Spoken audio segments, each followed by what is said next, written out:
Hall of Trials got a massive change during the last patch. Let's take a look what it is, and then I'll explain the implications of it. Here we are at the end of the first break phase. We've done 7 hits so far, so the next hit will exit us out of the break phase, and Euphony will gain an increased damage taken stack. Aros S2 dual attack with the high attack ally, which is Bellona, and Bellona has full focus, so her S1 will proc her S3. That's 3 hits total, and we should be getting 3 increased damage taken stacks. However, when we use Aros S2 here, you'll see you get a first stack of increased damage taken, and nothing else afterwards. No hit on this S3. So what this means is that during the last patch, most likely, they made it so that you can no longer stack increased damage taken with extra attacks and dual attacks. Just to make sure, same run, but we're now at the end of the second break phase. If we use S1 here, we do get a second stack of increased damage taken, and we even got a lucky duel there, so we can confirm again that dual attacks do not give us an extra stack. So with the changes to the stacking mechanic, top 3 is locked at this point. Congrats to Ebby, Reki, and Boa Hancock, because these people cannot be contested anymore. You might be worried, can you still get top 100? Yes, you can, pretty easily actually. So number 5 is at 187 million, and I was talking to Reki earlier today. He said that he got a 190 million run yesterday. Yesterday was after the patch, so he would have only had 2 damage taken stacks at most. So up to number 5 is up for grabs. Also, this does kind of require Sylvain Sage Vivian, because if you look at the top 20, it's just Tsukinoyo at 14 and then me at 20 with Gaither. Everyone else up here is Sylvain Sage Vivian because she does way more damage than Gaither does.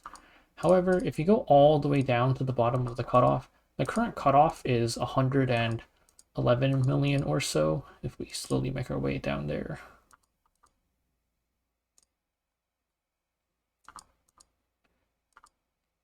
It's 112 million.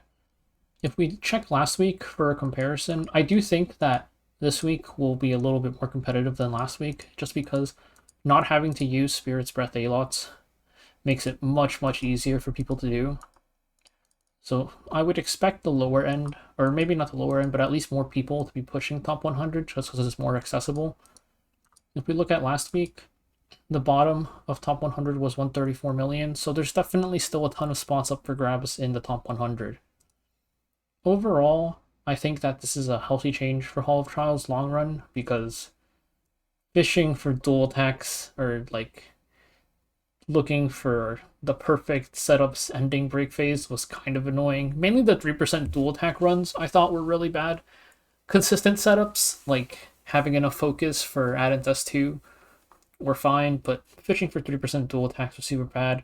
For anybody who crafted Unity set during the Lighted Katie's rotation, unfortunate that your Unity sets are pretty much useless now. There's one other quick change for us to look at though. We're about to head in the break phase, and we can see that Abyssal Euphony is at 8% CR. When we enter break phase here, she'll actually get pushed all the way back to 0% CR. This is pretty significant because if you've watched any of my previous runs, I've mentioned that when you enter break phase, if Euphony is at 96 or 97 CR, you might have to reset, because there's a decent chance that as she slowly moves up the CR bar, she'll hit 100% CR, and that will deduct a turn from your counter. So that made it pretty annoying for tuning, because sometimes you would just have to reset if she had too much CR. Affected by speed RNG within the first phase. After the first phase, it didn't really matter, but going into the first break phase, it did matter. Also, during my Flan run, I had a thing where going into Euphony's final turn, it was her 21st turn, so I procced Warhorn after I entered break phase. That's not going to happen anymore, because after you enter break phase, you will get pushed back to 0.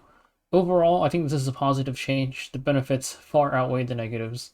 So overall, like I said, this is definitely good for Hall of Trials. I think it does lower the top potential end, and maybe it'll reward people less for trying out perfect routes, but fishing for those little dual attacks at the end of the break phase were just not that fun, especially once Adden with her Torrent buff came in. While we're at Smilegate, can we just reduce the dual attack chance of every single character by 3% to remove base dual attack chance?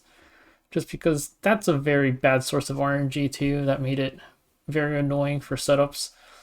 when we had Alots S1 would give him CR, and that would just ruin tuning sometimes. And then now with Adin, you dual attack with Adin, suddenly you have an extra stack of focus, which was already bad because you had to use Dust Devil. Now you don't have to use Dust Devil, which is actually nice because it's less RNG. The next rotation is going to have a completely new boss, Astromancer Elena. It's likely not going to have the Torrent Adin shenanigans because I think that they're going to make each new Hall of Trials boss synergize with the new ML5. So it'll be interesting to see what they come up with to make Empyrean Elnaf work, because all she's got is some cleansing, CR pushing, and injury in her kit. But we'll see what they come up with, and if anyone's looking for help with this rotation, you can check the Ice Adin and Flan video in the description.